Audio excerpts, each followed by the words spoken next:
The lifeblood of the rules-based international order is actually seawater.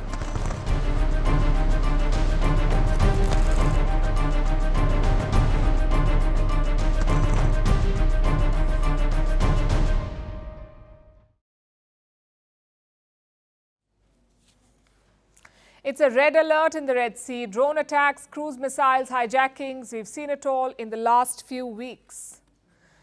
And one group did all this damage. The Houthi rebels of Yemen, they single-handedly terrorized the Red Sea. But now there is pushback. 10 nations have signed up for a multinational coalition. Its job to defend ships in the Red Sea. We don't know how this coalition will operate, but usually such forces have the same strategy: more joint patrols, more air support, and escorts for commercial vessels. Meaning, warships will accompany cargo ships. The coalition was announced by Pentagon Chief Lloyd Austin. He's in West Asia right now for talks. All countries have the right to move freely and lawfully in international waters. But that foundational global right is under new threat today from the totally unacceptable attacks on merchant vessels by the Houthis in Yemen. So this morning, we've launched Operation Prosperity Guardian under the umbrella of Combined Maritime Forces and under the leadership of Task Force 153. Operation Prosperity Guardian, that's what they're calling it. And who are these 10 member nations? The US, Britain, Spain, Seychelles, Norway, the Netherlands, Italy, France, Canada, and Bahrain. Now I know what you're thinking. Why just one member from West Asia? Reports say the big Gulf states are worried about the optics. Just think about it. Who are the Houthis fighting for? They say they're fighting for Palestine. And who do Arab states support? Again, Palestine. So they can't be seen as hurting Palestine and backing Israel, hence the reluctance to join this force. Having said that, Arab states are involved behind the scenes. Some of them could join eventually. So it's a pretty elaborate plan, which raises the question, why? Why do they need this? Just how bad is the Red Sea situation? Over the weekend, the Houthis fired 15 drones. All of them were shot down by US and UK warships. On Monday, they struck again. 2 commercial ships were targeted. One of them was called Swan Atlantic. It was hit by a Houthi drone and a ballistic missile. The ship sent out a distress call. It was assisted by a US warship late on Monday. Now, here's the problem. Not all of these ships are heading to Israel. Some of them are heading to European ports. But the Houthis don't care. They're picking targets at random. And the result is this: major shipping companies are avoiding the Red Sea. Just look at this list.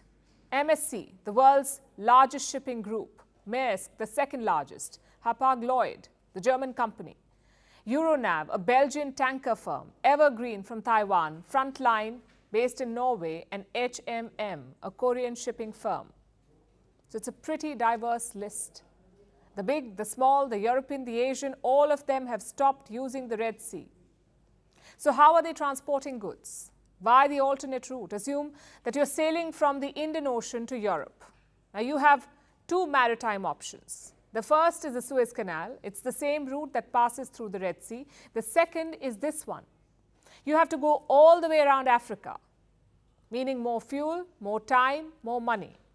The voyage can take 10 days extra, which is why companies and governments are spooked. Take India, for example. This Red Sea problem affects us in 2 ways. One, it makes our exports more expensive. Some reports say by 30 to 40%. And more expensive equals less competitive. Secondly, our oil bill. The Red Sea tensions have spooked the oil market. Some companies have stopped using this route, like BP, the British oil giant.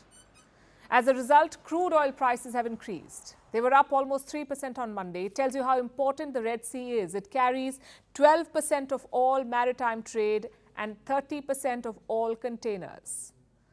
We're talking about close to $1 trillion here. What happens if that trade is disrupted? Things we import will become more expensive, things like oil, gold, and gadgets. In simple words, higher inflation. The question is, can this new coalition of 10 countries prevent that?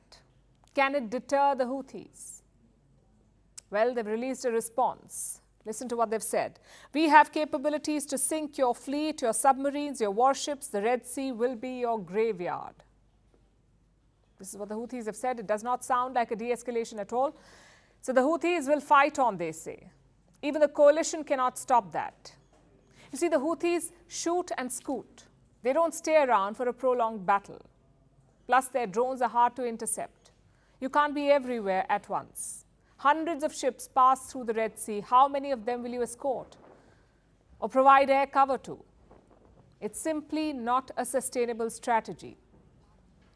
So what is? What is a sustainable strategy? Well, the US is taking the lead now, and they have three options. One is to strike back at the Houthis. For some reason, Joe Biden seems reluctant to do that. The Pentagon chief was asked about why the US is not launching counter strikes. Listen to his response.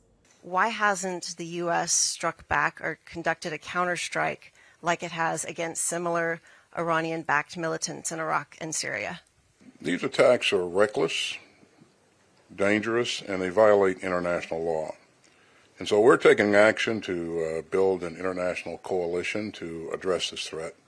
And I would remind you that this is not just a U.S. issue.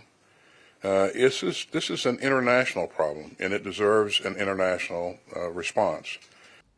He sidestepped the question. The second option is to ask for Iran's help.